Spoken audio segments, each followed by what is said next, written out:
Today, I'm really pleased to be talking to two people who really are the faces and the voices of cricket commentary in Bangladesh. I'm really happy to introduce them both. Firstly, we have Tino Mawayo from Zimbabwe, all the way from Zimbabwe, obviously an ex-Test international himself, and now very much a feature in the Combox, talking to people all over the world, giving his expert views and analysis. Welcome, Tino. Thank you very much, Tawhid. How are you doing? Nice to hear from you again. I'm doing really well. It's great to have you on. And also, it's my great pleasure to introduce one of the voices, I would say. Actually, I started off listening to him on BBC Test Match Special, probably one of England's tours, maybe '03, maybe a few years after that. But certainly someone I've listened to and now watched an awful lot, and I'm sure a lot of people out there know his face very well. He is, of course, Mr. Shamim Chowdhury. Welcome, Shamim bhai. Thank you very much, Tawhid. It's a pleasure to join Tino and you in this little chat, and I hope we can exchange views nicely. It's very kind of you to invite me, of course. I sincerely hope so too. Although, you know, if we want to argue about certain points, feel free. You know, healthy debate is always good, I think. So yeah, thank you so much both for joining us. I guess, you know, the first topic for conversation, it's one that there's no escaping for any of us anywhere around the world, is of course the impact of COVID-19 and the coronavirus. Obviously there's a huge impact to people's lives that is going on with the coronavirus. But I wanted to get your views in particular on the impact of COVID-19 in international cricket.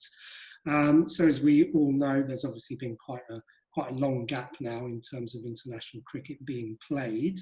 But I just wanted to kind of hear your views on if you think it's likely that big kind of tournaments such as that, you know, the Test Championship, the World T20, the Asia Cup, how likely do you think it is for those tournaments to start resuming?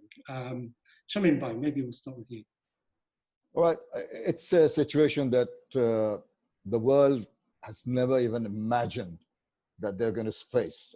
So serious considerations are there regarding restarting our lives.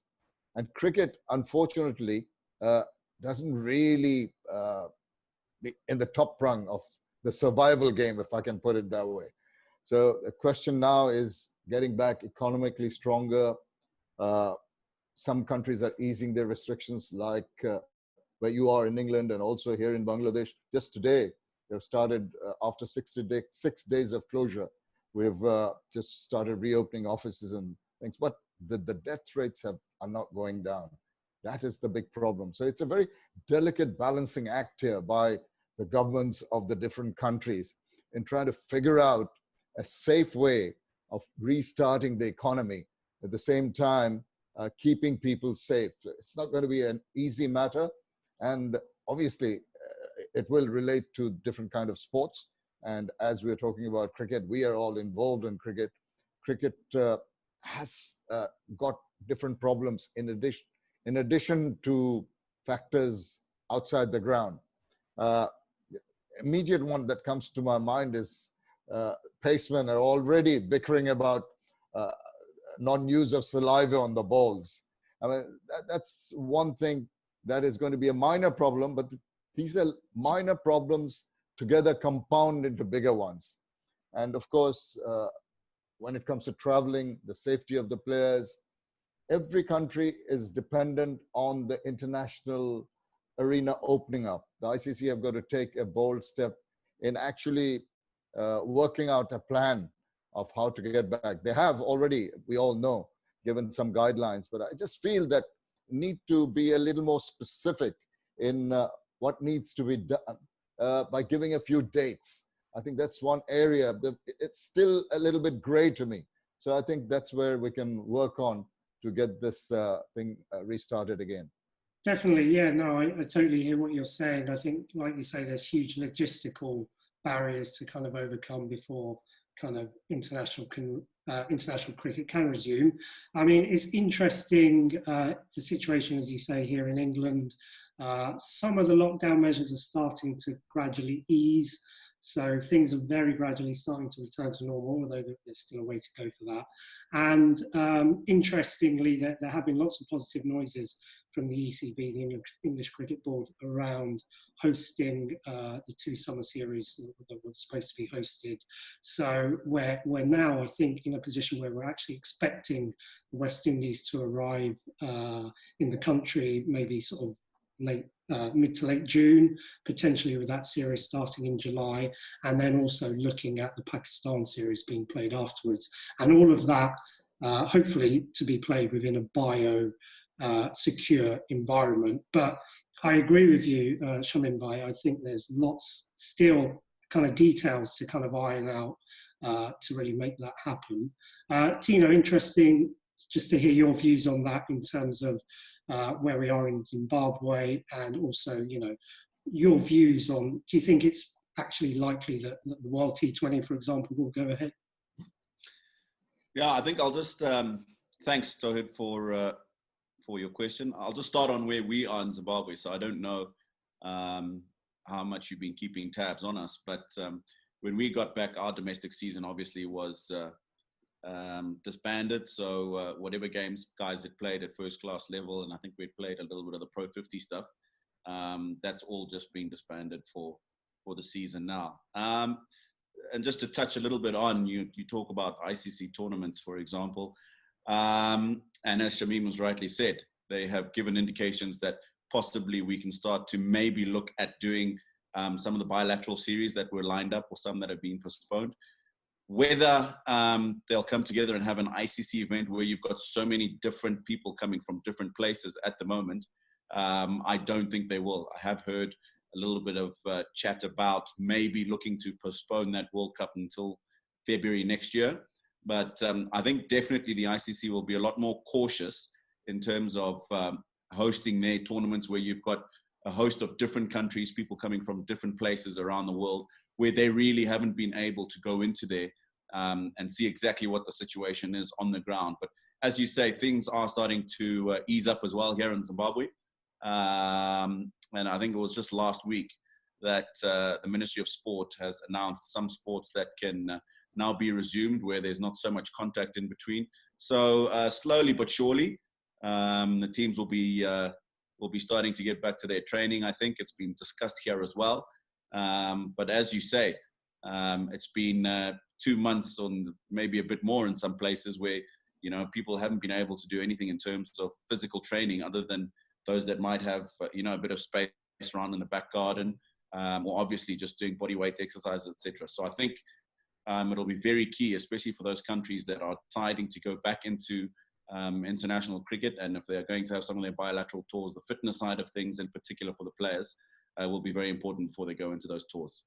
Yeah, I'm glad you raised that point about sort of training and fitness, Tino. I mean, it'd be very interesting to hear from you about kind of how difficult is it as a professional to kind of basically be inactive pretty much for, like you say, a couple of months, and then to kind of get back into being match fit, and in a state where you can actually perform to the highest level in a match again. You know, can you just tell us about how difficult it is to go from inactivity to match fit, basically? Yeah, no, I think especially if you're an international sportsman or a high-level sportsman, and the body is used to being used all the time and keeping yourself as fit as possible. The situation that COVID-19 has brought upon the international players is one that is, of course, on the physical side of things, very, very difficult for guys to cope and to try and keep themselves in tune. I don't know what the situation is. Shamim, maybe you can shed some light on that a bit later in terms of the Bangladesh players.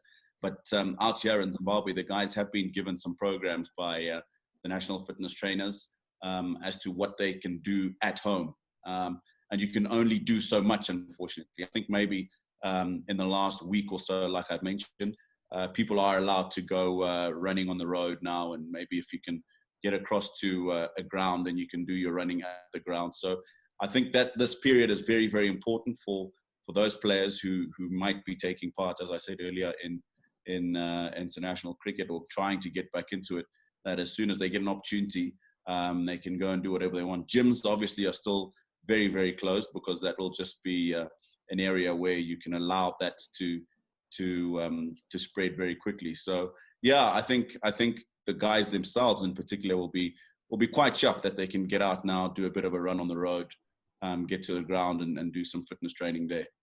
Sure. So, I mean, Shamim bhai, in Bangladesh, do you get a sense of the players being well supported in terms of, like Tino was saying, are they being given individual training plans, for example, or are they kind of a little bit left to their own devices?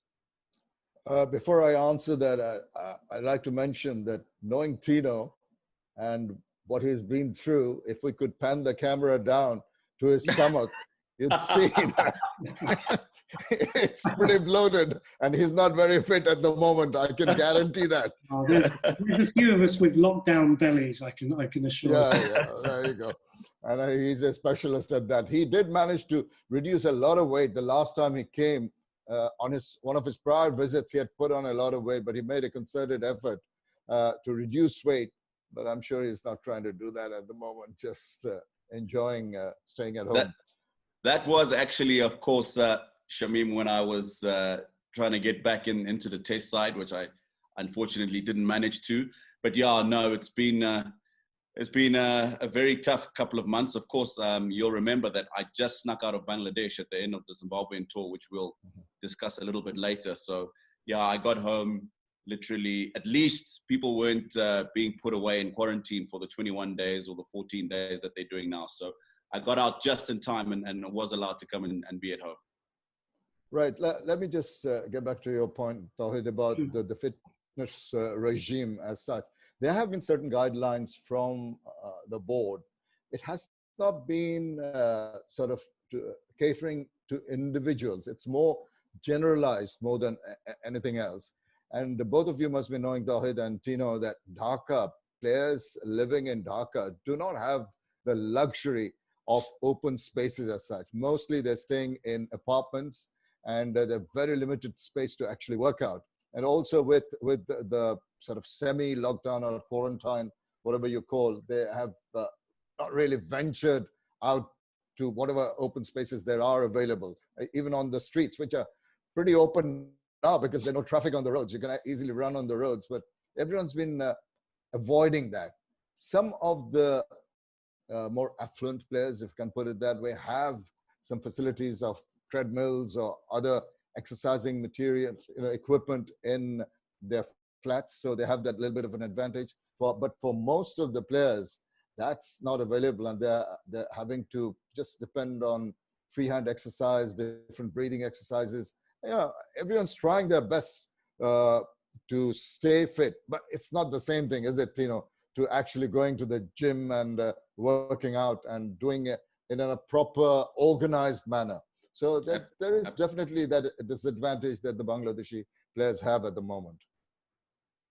Yeah, no, that's really interesting to hear. I guess, yeah, the issue of just basically, like you say, resources is an important one. So I know during lockdown here in the UK, all of the English national team players, I think, once the lockdown measures started to ease slightly, they could do one-to-one training. So I understand that they were kind of, all the national team players were assigned an individual coach to kind of, get back into both fitness and form as well. But I take your point about things being very different over in Bangladesh. I wanted to also touch on the economic impact that COVID-19 is having on cricket in general in both Bangladesh and Zimbabwe. So by economic impact, I guess both at kind of cricket board level, but also actually at kind of player level.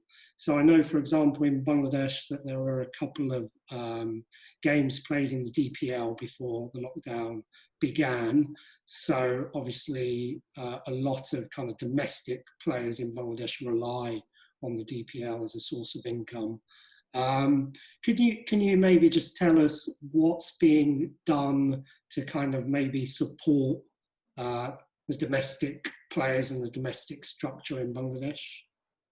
Yes, as you mentioned, the Dhaka Premier League has been the bread and butter for Bangladeshi players over the years.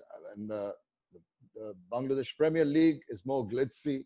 It does give you more money to the players who get an actual chance to play it. But it's the Dhaka Premier League, which has been the sole bread earner for that level of players. And also, under certain circumstances, of course, the national leagues, which are supported by some sponsor groups. But what the difference I feel between the Zimbabwean Cricket Board, excuse me, and the Bangladesh Cricket Board is that we, the Bangladesh Cricket Board, are more affluent. No denying that. Their coffers are pretty full, and they have not been under extreme duress to make the money available to the players. They've just today I heard that the money from the Cricket World Cup for the 3 wins, I think they get about £20,000 or dollars or something like that. That was withheld by the board, supposed to be given to the players. But today, the Players Union and the board have agreed that this money will be disbursed to the players concerned. Now, these are only like 15 players who went to the World Cup. What about the rest? These guys have been they are being paid. The first month they were paid, the salaried persons got the salaries, but it is the clubs who make the payments to these players for the Dhaka Premier League.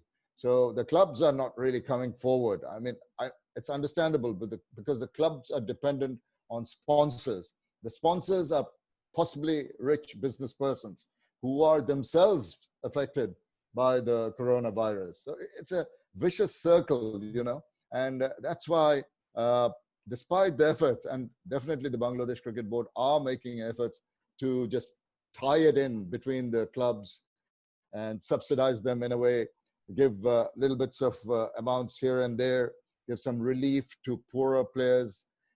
Even the coaches have been taken into consideration because they're never looked after. So slowly and gradually, there is definitely an effort made, but whatever effort, I think in the long run, getting money on a regular basis from your profession, whichever segment of the cricketing fraternity you are in, it's going to be nowhere near what they used to earn. It's just survival at the moment for most people.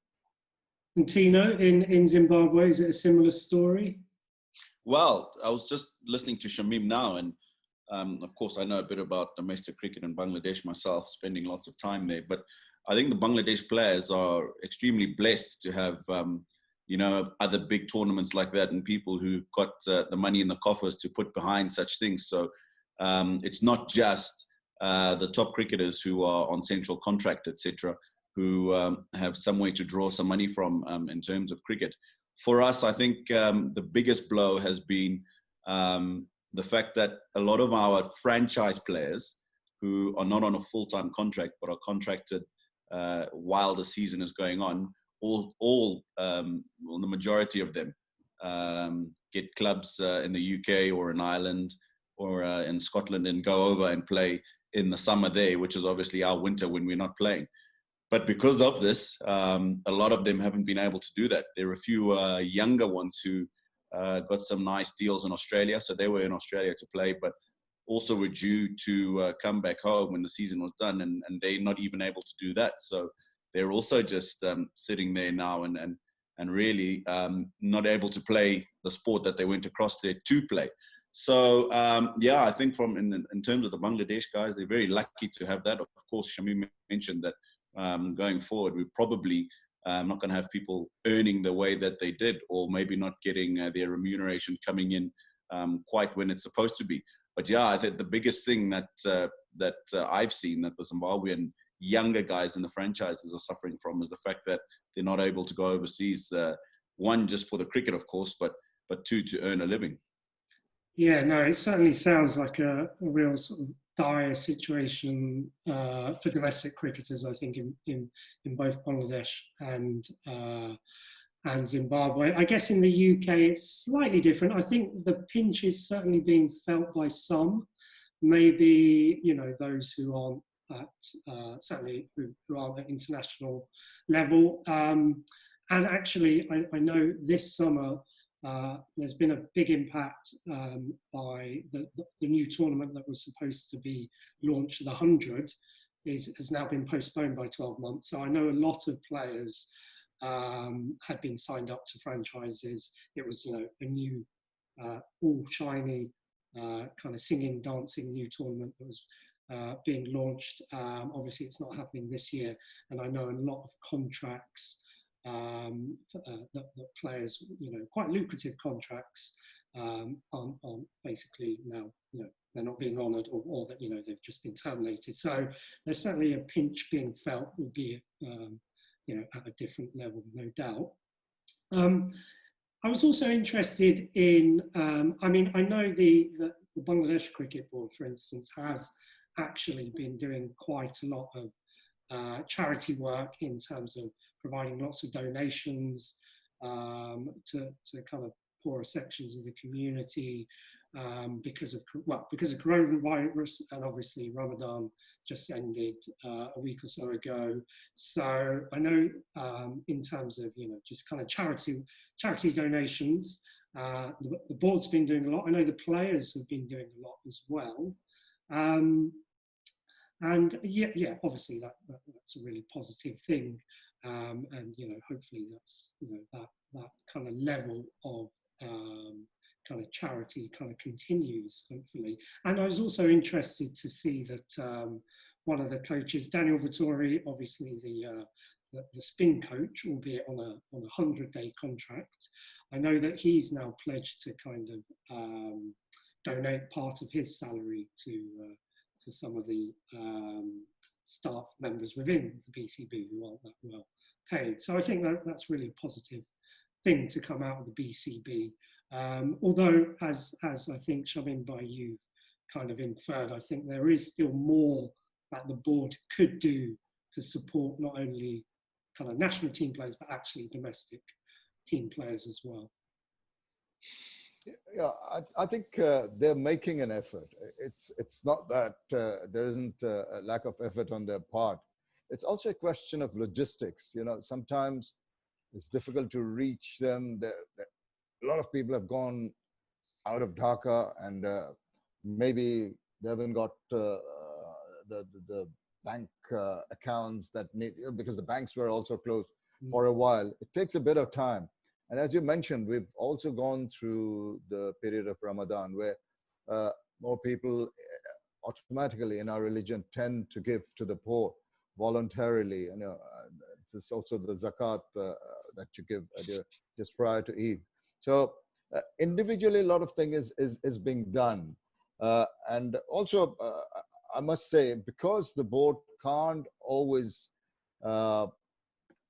really get together, maybe it's a virtual meeting like this, where you really can't speak your mind, you can't really make those kind of decisions. So it tends to be on the onus, on the shoulders of some of the seniors in the board to make certain decisions. So when it comes to monetary matters, they have to sort of, you know, keep their decisions covered so that they can actually, if questions are asked, they can answer in a proper manner. So whenever handling money, it's not the easiest thing, but I'm sure they have their best intentions in mind.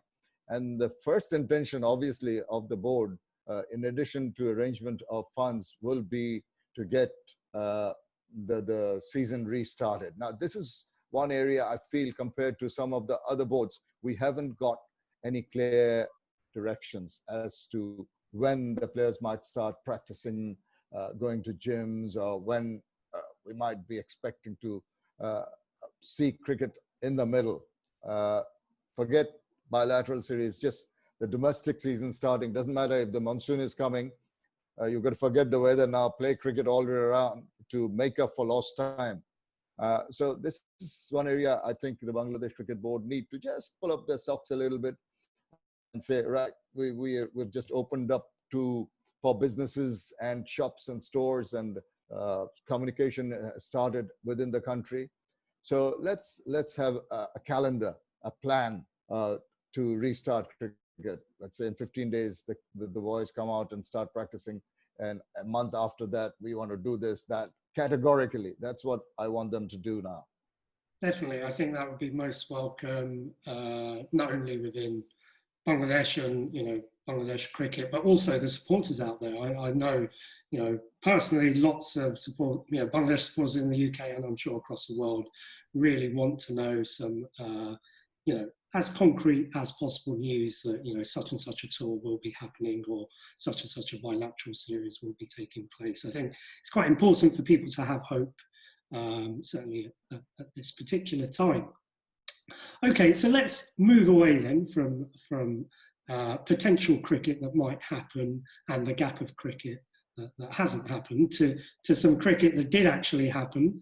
It was a couple of months ago now that the series, of course, between Bangladesh and Zimbabwe in Bangladesh, it was a series that comprised of one test match, 3 ODIs and 2 T20s.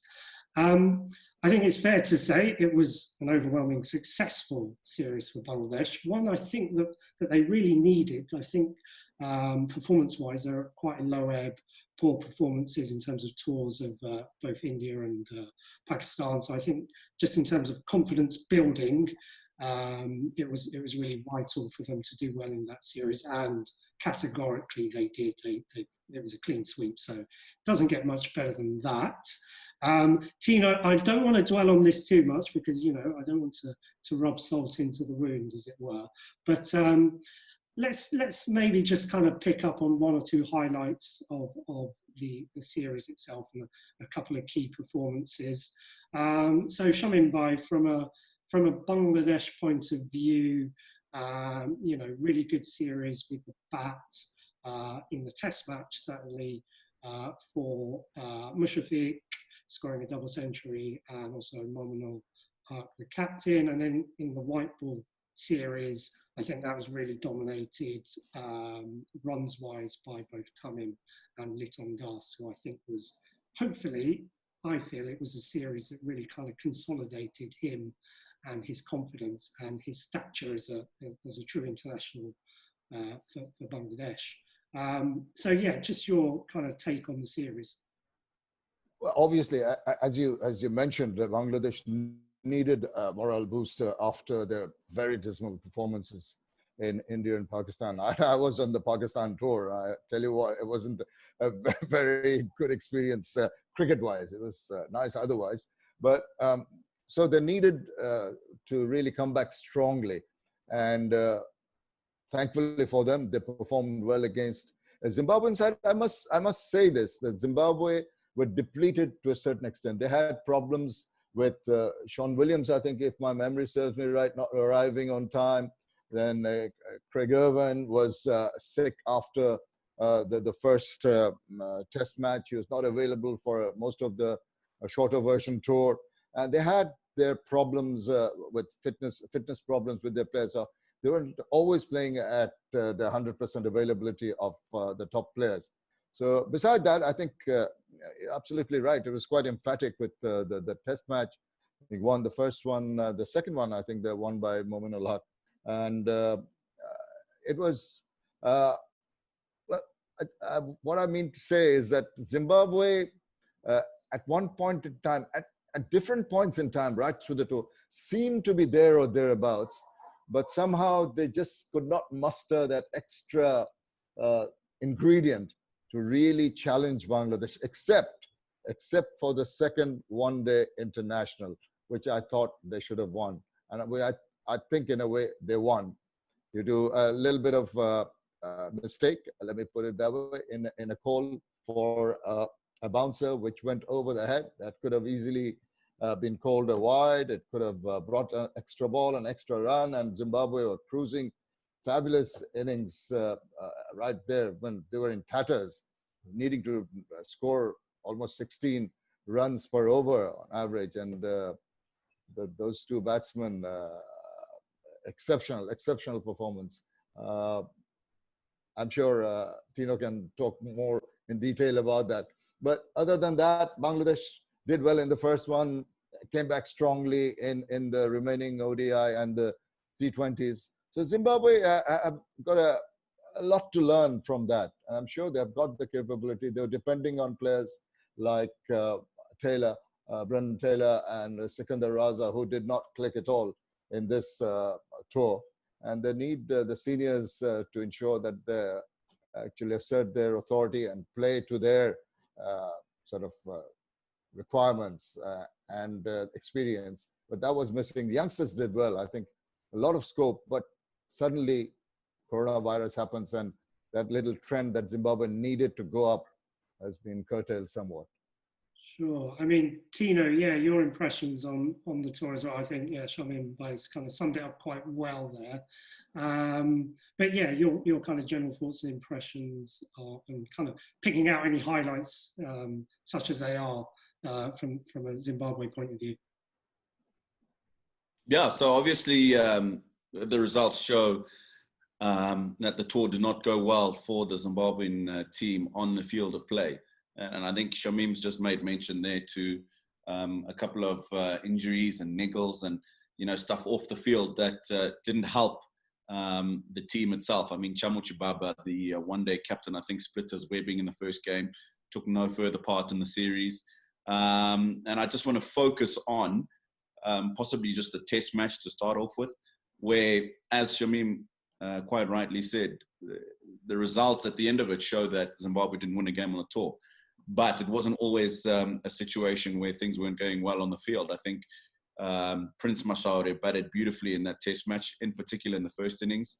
And a little bit of Kevin Kasuza, who did well when Sri Lanka were here a couple of months earlier at the beginning of the year. Craig Irvin was really good with the bat. Of course, we said Sean Williams wasn't here. But just looking at the test match and going into the shorter stuff, the biggest trend for me, especially in a one-day series where I think Zimbabwe were chasing 300 every game. The other one, I think, was 322, and it was only in 47 overs. If you don't have your big guns scoring runs for you, chasing totals of 300, which are becoming the norm now in one-day cricket anyway, then you're always going to struggle. Brendan Taylor struggled on the tour. We talked about, again, Sean and Craig not being available the whole time.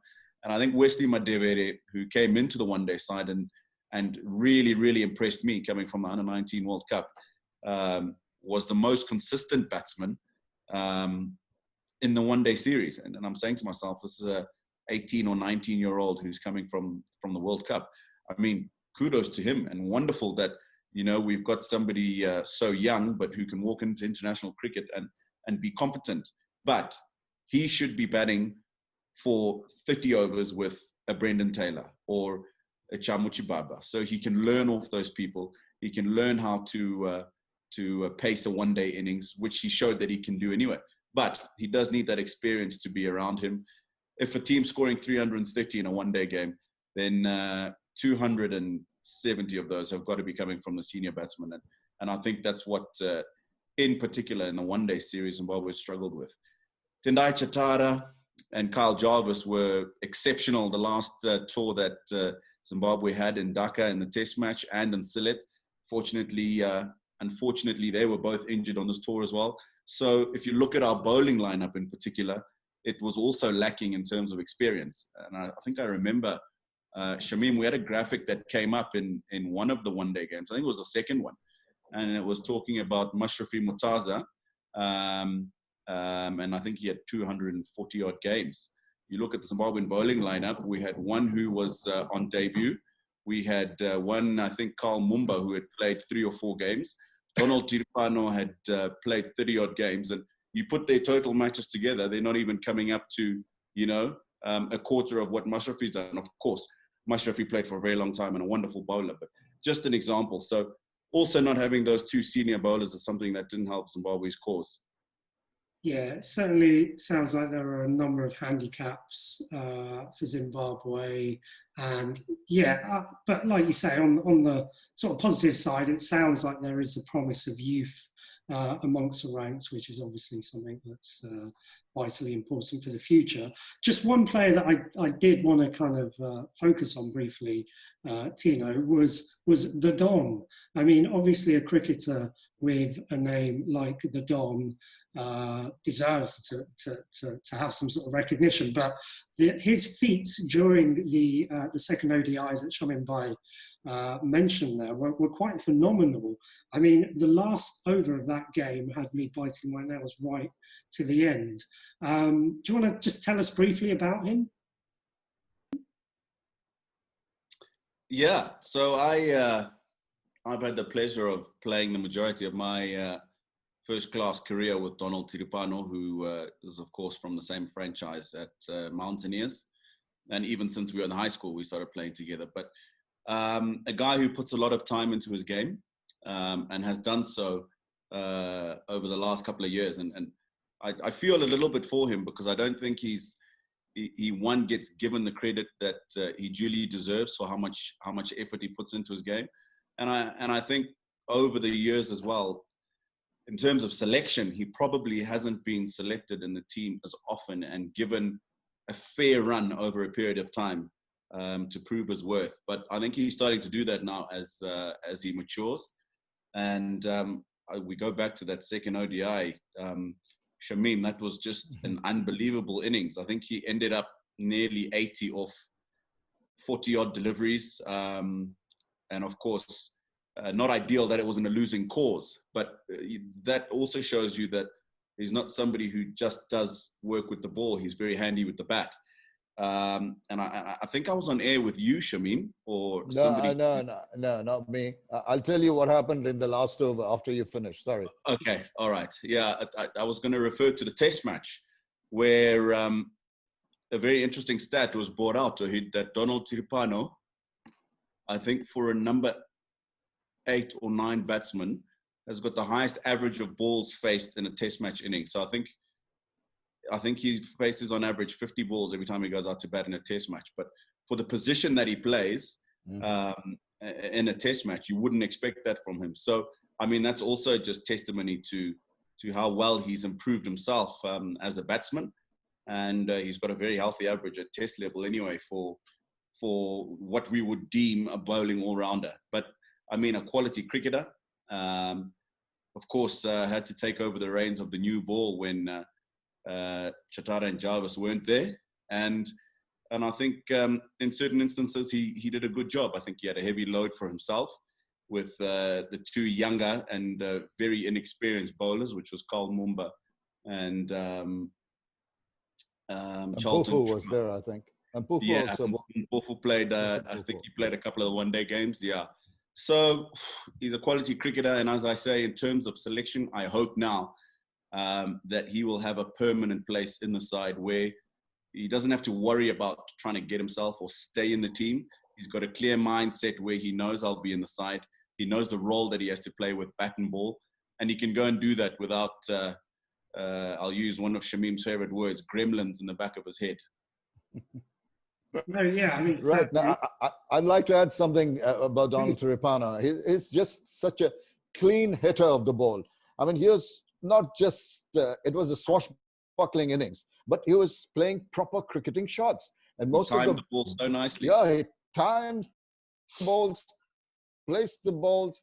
Tell you what, I just mentioning that I wasn't doing the last over because, as you might be knowing, Tawhid, and of course Tino knows that I do most of the post-match presentation. So I had to sort of take a walk before the last 2 overs were bowled. I had to walk around the edge of the boundary area while this mayhem was going on in the middle by Donald Tiripano. And every time the bowler came in, I was sort of looking around. I don't normally, watch out for the balls coming towards me. I was hoping that I'd put on a helmet, just walking around the outside of the ground. But anytime Donald would have hit one over and it would hit me on the head. So that was absolutely thrilling. And also the other side, if you look around to the crowd itself, Bangladeshi supporters are very, very supportive of their team, for use of a better word. Once this was going on in the middle, they were absolutely shocked. They just couldn't believe their eyes. But what a wonderful exhibition of cricket, and that lifted. I think that game gave that little bit of extra hope to Zimbabwe as a team, that they can do it and they can take a lot of heart from that effort by Tiripano. And I think, and I said this while we were there as well, I think had they won that game in such a fashion, it really would have lifted the spirits of the team going forward. And I think the results, not in terms of the match results, but definitely the performance that the Zimbabweans would have put in after that, I think for the remainder of the series and the T20s would have been very different. But I think it would be very unfair for us not to mention Tino Mawayo as well, because he was with Donald at the end. And Tino's not played a lot of international cricket, and he came in at a time where, you know, I think at one stage Zimbabwe was needing 16s, Shamim, and they ended up 3 or 4 runs short. But his partnership with Donald, I think they ended up with a partnership of 80 odd or whatever, was really key for. And I think the support he gave Donald especially was important, because had he not got that support, then he probably wouldn't have gone and taken the game as deep as he did. But as you said earlier, it wasn't all bad for Zimbabwe in the series. And moments like that, I think, are key for Zimbabwe, because one, it certainly shows that the guys have the quality to do it. It's just a bit more exposure, a bit more game time, and realizing when you're in control and what you need to do to win those games. And I think things will change going forward. Certainly. I mean, it was a sensational partnership, as you say, and let's hope we see plenty more of both players in the future, for sure. Gentlemen, it's been a real pleasure and a privilege to kind of talk to you today. Our time is now coming to an end. So yeah, just once again, thank you so much for coming on. I think Shamim earlier was asking kind of off air why I do this, and I guess just to kind of summarise, it's a bit of a passion project basically for me. I followed Bangladesh cricket and the Bangladesh cricket team all over the world, and really the idea behind the website, SiteScreen, cricketjournal.com. The idea behind the website, I guess, is to give a bit of a British perspective on Bangladesh cricket. Obviously, there's a huge fan base in the UK that follows Bangladesh cricket, and I think that voice doesn't often get heard, maybe not within sort of Bangladesh mainstream media. So it's really an opportunity for me to kind of give a bit of a UK perspective on things, and hopefully both of you have found it enjoyable today, and let's hope that we maybe meet up again in the future. Absolutely. You're doing a great job. I think this is a wonderful initiative to be appreciated, having lived in London for many years and then traveling there. My son actually lives in London, not too far from you. So this is, I mean, I know about the interest in cricket, in addition to interest in other things about Bangladesh, but specifically cricket, because cricket has brought us that success and something to be proud of as a Bangladeshi. So what you're doing is greatly appreciated, and I hope you carry on the good work. Thank you very much. Thank you so much, Shamim. And on that kind of happy and positive note, let's just end it. Thank you both so much.